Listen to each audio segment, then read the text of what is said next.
You think the speed of light is just a number. 299,792,458 meters per second. Fast. Really fast. The fastest thing we know. Fine. But why is it the limit? Why can't you go faster? What stops you? Most people have never really thought about this. They just accept it. Einstein said so. Speed of light is the cosmic speed limit. That's just how it is. But that's not an answer. That's just repeating words. When you really ask why nothing can go faster than light, when you dig into what's actually stopping you, you discover something so strange, so fundamentally different from everyday experience, that it changes everything you think you know about space and time. The speed of light isn't just a speed. It's not just the fastest thing. It's the structure of the universe itself. It's woven into the fabric of space and time in a way that makes going faster literally meaningless. Let me show you what I mean. Let's start with something simple, something everyone knows. Things fall. Drop something, it falls down. 16 feet in the first second, to be precise. That's what Galileo measured. Drop a ball, drop a rock, drop anything. In 1 second, it falls 16 feet. Now the moon. The moon is going around the Earth. It's not falling down. It's staying up there, orbiting, going in a circle. But wait, is it falling? Think about it. If the moon were just sitting there in space, not moving, what would happen? It would fall toward the Earth. Gravity would pull it in. But the moon is moving. It's moving sideways, tangent to its orbit. And because it's moving sideways while gravity pulls it down, it keeps missing the Earth. It falls toward the Earth, but keeps missing. That's what an orbit is. Continuous falling while moving sideways fast enough to keep missing. Now here's where Newton had his brilliant insight. The moon is 240,000 miles from the center of the Earth. We're standing on the surface, 4,000 miles from the center. So the moon is 60 times farther away than we are. Newton said, what if gravity gets weaker with distance? What if it follows an inverse square law? That means if you go twice as far away, gravity becomes 4 times weaker, 3 times as far, 9 times weaker, the square of the distance. If that's true, then at the moon's distance, 60 times farther, gravity should be 60 squared times weaker. That's 3,600 times weaker. Now on Earth, things fall 16 feet in 1 second. If gravity at the moon is 3,600 times weaker, then the moon should fall toward Earth by 16 feet divided by 3,600. Do the math. 16 feet divided by 3,600. That's about 1/20th of an inch per second squared. Wait, let me say that differently. In 1 second, something at the moon's distance should fall toward Earth by 1/20th of an inch times 3,600, because we're talking about the square of time in the formula. 1/20th of an inch times 3,600 equals 16 feet, exactly what we measure on Earth. Newton calculated how far the moon should fall toward Earth in 1 second if gravity follows an inverse square law, and it matched perfectly. The moon is falling at exactly the rate Newton's law predicts. This was huge. This wasn't just a theory. This was a prediction. Newton took a completely independent fact, how fast things fall on Earth, and connected it to another completely independent fact, the period of the moon's orbit and its distance from Earth. Two things that seemed totally unrelated suddenly became connected by one law, the law of gravitation. There was no going back now. Newton went further. He calculated what the shape of planetary orbits should be if gravity follows an inverse square law. And he found that it should be an ellipse. And guess what? Planets do move in ellipses. Kepler had already measured that. But Kepler didn't know why. Newton explained it. He got 3 for 2, as it were. And then more things fell into place. The tides. Why are there tides? Because the moon pulls on the Earth.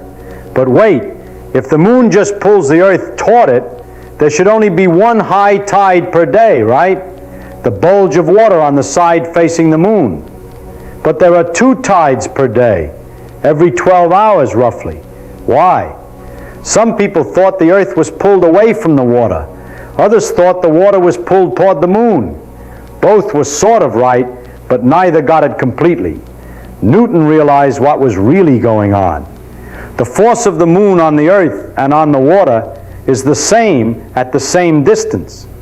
But the water on the near side is closer to the moon than the Earth is, so it gets pulled more. And the water on the far side is farther from the moon than the Earth is, so it gets pulled less.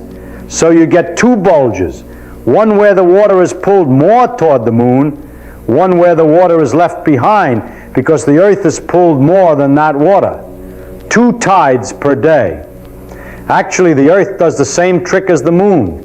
It goes around the circle. The center of the circle is somewhere inside the Earth.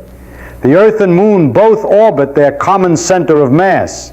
If you wish, this water is thrown off by centrifugal force more than the Earth is, and this water is attracted more than the average of the Earth. At any rate, the tides were explained, and the fact that there were 2 a day. A lot of other things became quite clear. Why the Earth is round, because everything gets pulled in. Why it isn't perfectly round, because it's spinning, so the outside gets thrown out a little bit and it balances. Why the sun and moon are round, and so on. Now, as science developed and measurements were made ever more accurately, the tests of Newton's law became much more stringent. The first careful tests involved the moons of Jupiter. By careful observations of the way they went around over a long period of time, one could check very carefully that everything was according to Newton's laws. And it turned out not to be the case.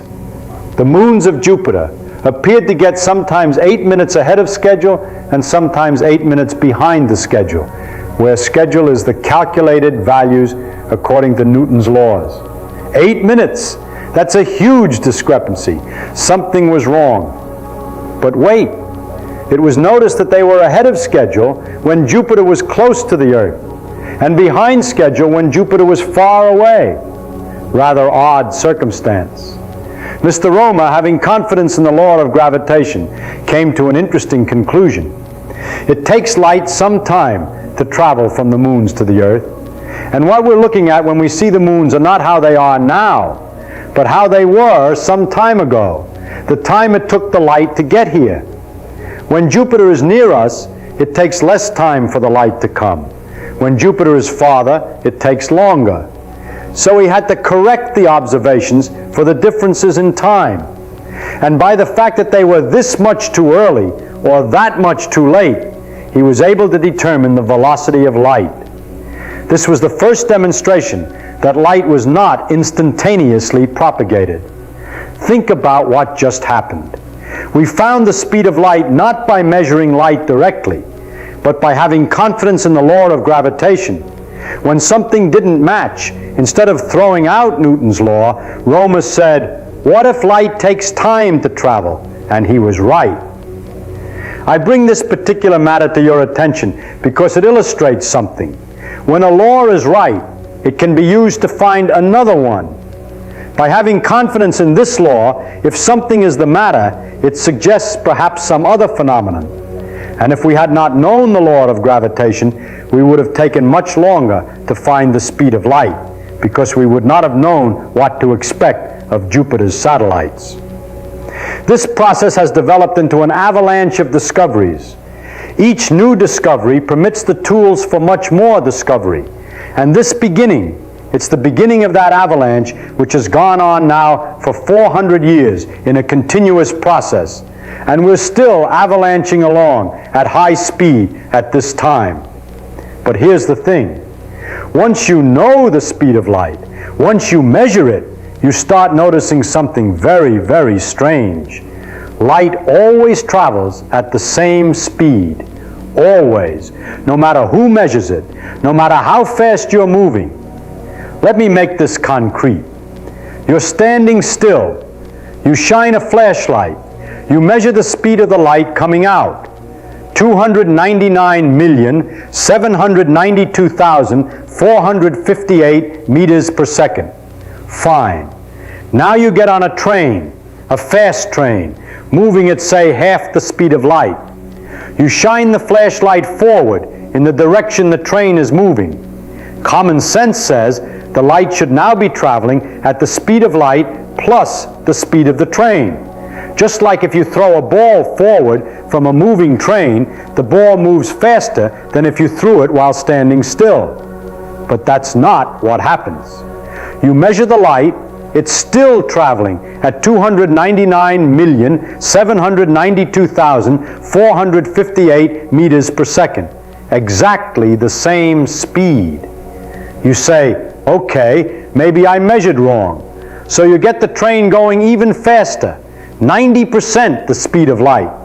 You shine the flashlight forward again. You measure, still 299,792,458 meters per second. You get frustrated. You get the train going at 99.9999% the speed of light. You shine the flashlight. You measure. Still the same speed. The speed of light does not add. It doesn't combine with your speed. It's always the same, no matter how fast you're moving. This should break your brain. This is not how speeds work in everyday life. Speeds add.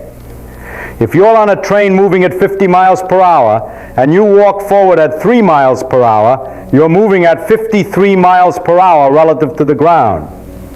But light doesn't do this. Light always moves at the same speed relative to you, no matter how fast you are moving. Why?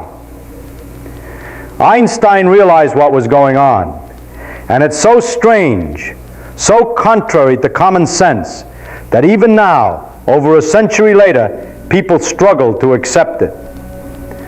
Time and space are not fixed. They're flexible. They bend and stretch to keep the speed of light constant. When you move faster, time slows down for you. Your clock literally ticks slower, and distances contract. The space in front of you gets compressed. These effects are real. They're not optical illusions. They're not measurement errors. Time actually slows. Space actually contracts. And the amount they change is exactly the right amount to make the speed of light come out the same for everyone. Let me say that again. The universe adjusts time and space, bends them, stretches them, compresses them, to ensure that light always travels at the same speed for everyone. The speed of light is not just a speed, it's a structural constant of the universe. Space and time are arranged in such a way that this speed is the same for everyone. Now here's where it gets even stranger. If you try to accelerate something, anything, to the speed of light, something very weird happens. The closer you get to the speed of light, the harder it becomes to go faster. It's not that you run out of fuel. It's not that your engine isn't strong enough. It's that the object itself resists acceleration more and more. We call this relativistic mass increase. As you go faster, your inertia increases. It becomes harder and harder to push you faster. And as you approach the speed of light, your inertia approaches infinity. To actually reach the speed of light, you would need infinite energy, which is impossible. So nothing with mass can ever reach the speed of light. Not because of some arbitrary rule, not because of engineering limitations, but because the structure of space-time itself prevents it. Light can travel at that speed because photons have no mass, zero. Massless particles can travel at the speed of light. In fact, they must. They have no choice. They're always moving at that speed. But anything with mass, it can get close, very close. 99.9999% of the speed of light, but never quite there. The universe won't let you. Now you might ask, but why? Why is the universe set up this way? Why is there a speed limit at all? And here's the answer that's going to frustrate you. There isn't a deeper why. The speed of light isn't a speed limit imposed on the universe. It's a consequence of how the universe is structured. Space and time are not separate. They're woven together into space-time. And space-time has a geometry, a structure. And that structure has a built-in conversion factor between space and time. That conversion factor is the speed of light. It's not that light is special. It's that space-time has a maximum rate at which cause and effect can propagate. Light happens to travel at that rate because light has no mass. But the rate itself is a property of space-time, not of light. If light didn't exist, the speed limit would still be there.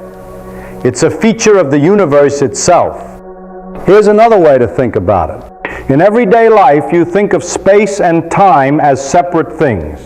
You move through space. Time passes. They're independent. But they're not. You're always moving through space-time at a constant rate. Always. But that motion is divided between space and time. If you're sitting still, all your motion is through time. You're moving into the future at maximum speed, 1 second per second. But if you start moving through space, you have to divert some of that motion away from time. You're now moving through space and time, which means you're moving through time more slowly. The faster you move through space, the slower you move through time. And there's a maximum.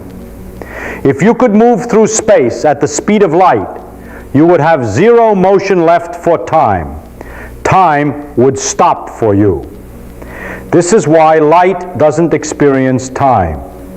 From a photon's perspective, it's emitted and absorbed in the same instant. No time passes. The universe is frozen.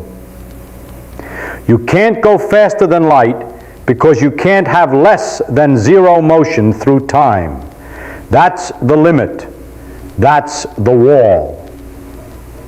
And here's the beautiful part. This isn't just theoretical. We've tested this over and over and over.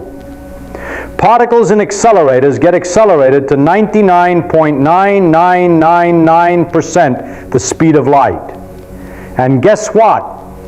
The closer they get, the harder it becomes to accelerate them further, exactly as predicted.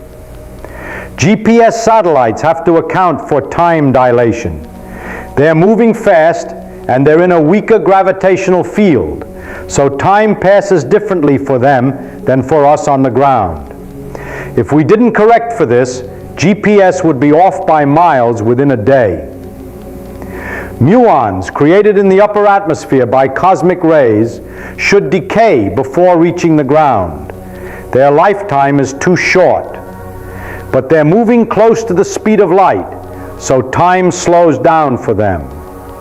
From their perspective, they live long enough to reach the ground. From our perspective, they live longer because they're moving fast. Either way, more muons reach the ground than should, exactly as relativity predicts. It's not speculation, it's measured. The speed of light being a limit is as well tested as anything in physics. So let's bring this all together. Why is the speed of light the limit? Because space-time is structured in a way that has a maximum rate of cause and effect. That rate is the speed of light. Not because light is special, but because space-time itself has this built-in conversion factor between space and time. You can't go faster because going faster would require moving backwards in time, which doesn't make sense. You can't have negative time. You can't undo cause and effect. The speed of light is the speed at which now propagates through the universe. It's the speed at which information can travel. It's the speed at which forces act.